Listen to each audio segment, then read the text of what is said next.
নমস্কাৰ বন্ধু বান্ধৱীসকল। তো আজি আমি যাব ওলাইছোঁ মন্দিৰলৈ, যিহেতু শাওনৰ মাহ চলি আছে। ভাবিছোঁ এবাৰ মন্দিৰৰ পৰাই আহোঁ। আমি বান্ধৱীকেইজনীয়ে যাম।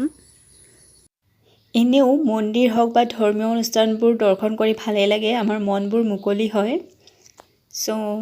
যাব লাগে সকলোৱে। এয়া আমি আহি পালোঁ, জালিকাটা মন্দিৰ হয়। এয়া আমি চাকি ধূপ লৈ ল'লোঁ আৰু ভগৱানক চাকি ধূপ জ্বলাই সেৱা প্ৰাৰ্থনা কৰি ল'লোঁ। লগতে আমি দুটামান ভিডিঅ' বনালোঁ, ৰিলছ বনালোঁ। আৰু এই মন্দিৰটোৰ বিষয়ে প্ৰায়ভাগ মানুহে জানে, প্ৰায় মানে সকলোৱে জানে।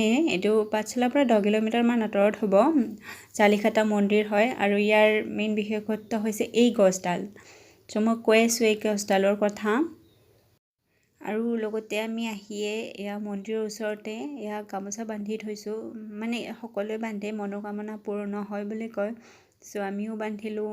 ভগৱানে সকলোকে কৃপা কৰক আমাৰ ওপৰত, সকলোৰে ওপৰত। তো এতিয়া কওঁ গছডালৰ কথা। এই গছডাল হ'ল এছিয়াৰ দ্বিতীয় সৰ্ববৃহৎ বটবৃক্ষ হয় আৰু নৰ্থ ইষ্টৰ প্ৰথম। বহুত ডাঙৰ গছ হয়, বহুত ডাঙৰ এৰিয়া। মোবাইলত বাৰু অকণমান সৰুৱে দেখিছে, কিন্তু বহুত ডাঙৰ এৰিয়া। ইয়াৰ চাৰিওফালে বেৰ দিয়া আছে। আগতে বেৰ দিয়া নাছিলে, সোমাব পৰা আছিলে হেনো। হয়তো এই গছডাল প্ৰটেক্ট কৰি ৰখাৰ কাৰণে বেৰি দিছে, যিহেতু আমি মানুহবোৰে ওচৰলৈ গৈ গৈ নষ্ট কৰি পেলাওঁ পৰিৱেশটো। সেইটোৱে আমাৰ মানুহৰ স্বভাৱেই সেইটো। তো এয়া ভাগৱত পাঠ কৰি আছে ওচৰতে।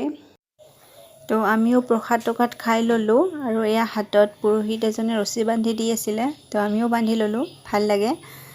তো বেছি সময় আমি আৰু থকা নাই, তাৰপিছত উভতি আহিলোঁ। যিহেতু তাত বেছি কাম নাছিলে, সেৱা প্ৰাৰ্থনা কৰিলোঁ যিহেতু। তো এতিয়া ঘৰলৈ বুলি ওলাইছোঁ। আৰু ঘৰলৈ উভতি অহাৰ পথত আমি ৰাস্তাতে ভাবিলোঁ কিবা এটা খাই যাওঁ। সেইকাৰণে গোটেইকেইটাই ৰুটি খালোঁ আৰু পনীৰ খালোঁ। আৰু তাৰপিছত ঘৰ আহি পাই ভালকৈ মুখ হাত ধুই ল'লোঁ, যদিও মই মুখখন ভালকৈ ধোৱা নাই, যিহেতু ফুট লৈছিলোঁ। আৰু লগালগ মোৰ ফুটটো মুচি দিব ভাল লগা নাই, তো সেইকাৰণে নুধুলোঁ। তো এয়াই আছিল মোৰ ভিডিঅ'। যদি চাই ভাল লাগে লাইক শ্বেয়াৰ কৰি দিব। লগ পাম নেক্সট ভিডিঅ'ত। বাই।